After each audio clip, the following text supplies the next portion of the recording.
Okay, this lesson is an extension of basic stoichiometry.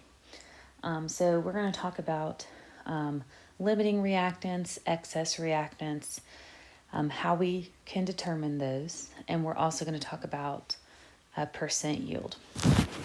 So just to kind of get started and to kind of start thinking about what this term limiting reactant means, let's think about s'mores, okay? And so s'mores, I'm talking about, like the graham cracker, chocolate, marshmallow treat that you may be familiar with. So in our s'more factory, okay, we make them with 2 graham crackers, 1 piece of chocolate, and 1 marshmallow. Okay, that's how we make s'mores. You have these ingredients right now.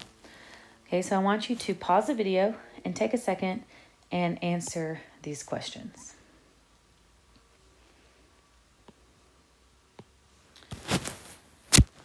Okay, I'm going to continue.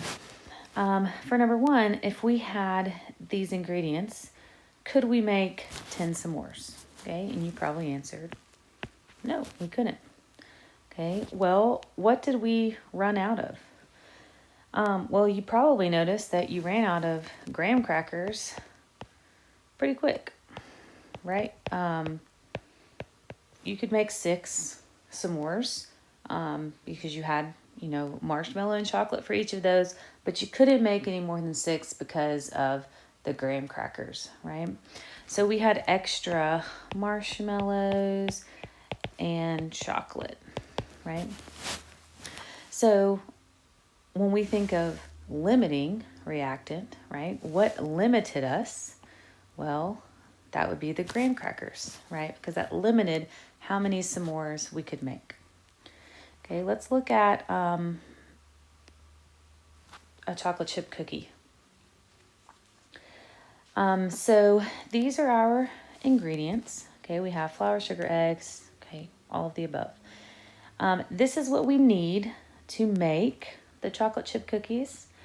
And this is what you have, okay, right now. So again, pause the video, take a second, answer these questions, okay, and then play the video and kind of check yourself and see if you got these questions correct.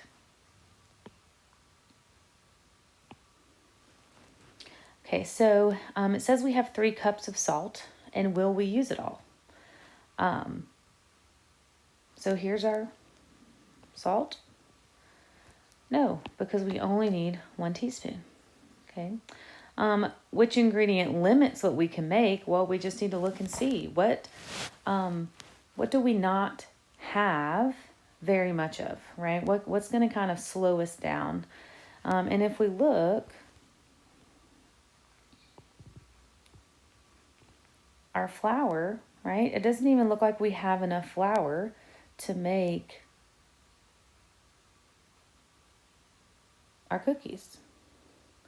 I don't even have enough to make the original 60 that I want, right? So I could go through and do some kind of calculations, right? If I wanted to see how many cookies I could make, I could say something like, 2.25, and 1 1/8. That's like something like that. Okay, and I could do some cross multiplying, right? And I could kind of figure out how many cookies I could make. Okay, but I know that it's not the 60, right? Because I don't have enough flour. If this last question is kind of saying, if I had the correct amounts needed to make that full batch, would you necessarily get 60 cookies? Okay, and if you're a baker or if you cook at all, which you may or may not, the answer is no, okay, because some of my cookies might be a little bit bigger, some might be a little bit smaller, right? This recipe doesn't say anything about the size of the cookie, so I could end up with 65 cookies. I can end up with only 55 cookies. So, I mean, this is kind of a general number, right? I know I should be around 60, but it may not be exact. Okay, so that's just something to keep in mind for when we get to the end of our lesson today. All right, for this model, I want you to take a second, listen to the directions, and then I want you to actually practice drawing the particle diagram. Okay, you will have to do something similar to this on your test. So it's important that you try it now and then kind of see if you get it right or wrong and kind of correct your mistakes. Okay, so what you're going to do, you notice here we have a before our reaction and after our reaction. Okay, and it's saying that we're starting with hydrogen and oxygen, okay, and then I'm making water. So what you're going to do is you're going to draw, use what you're given, okay, your recipe, right? Your recipe is your reaction here. These are your ingredients. And then I want you to, this is what you make, right? This is your end product. So I want you to draw as many water molecules as you can using the ingredients that you're given, okay? And then once you run out of one of your ingredients, you have to stop, okay? So pause what you're doing now, or pause the video, and then go ahead and practice drawing it yourself, okay? And then play the video again and check your answer. So water is H2O, so 2 hydrogens, 1 oxygens.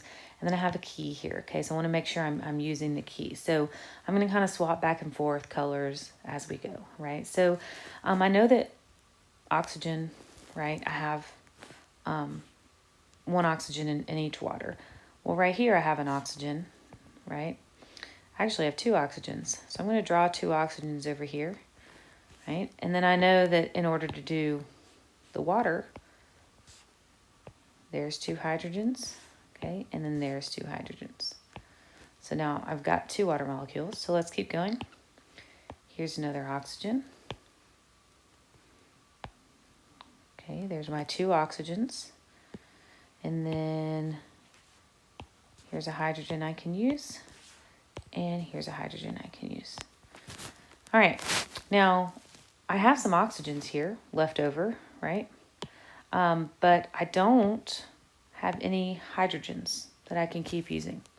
So I can't make any more water molecules because I'm out. I'm out of oxygen, or I'm out of hydrogen, sorry. So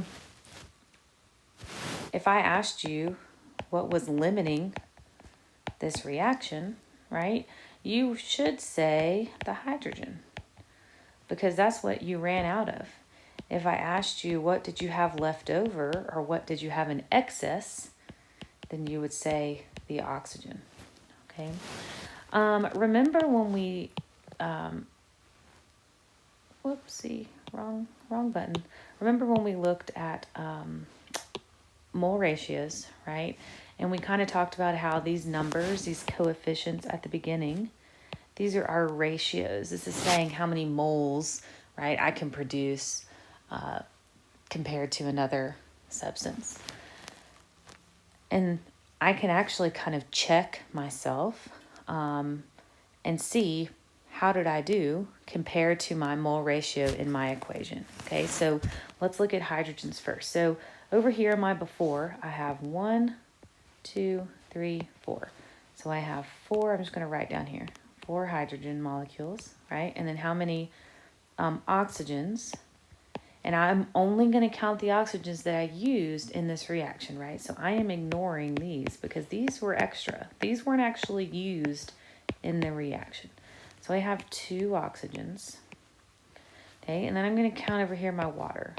So I have 4 water molecules, okay?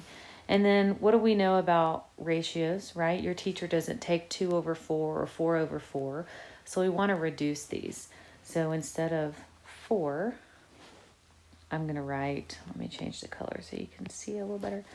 I'm going to just reduce all of these by 2. So this becomes a 2, this becomes a 1, and this becomes a 2. So if I look up here, looky there, it matches perfectly, right? So what this is saying, right, is that for every 2 moles of hydrogen, I need 1 mole of oxygen, and I can make 2 moles of water, okay? So these numbers do actually kind of relate to what's actually happening in the reaction.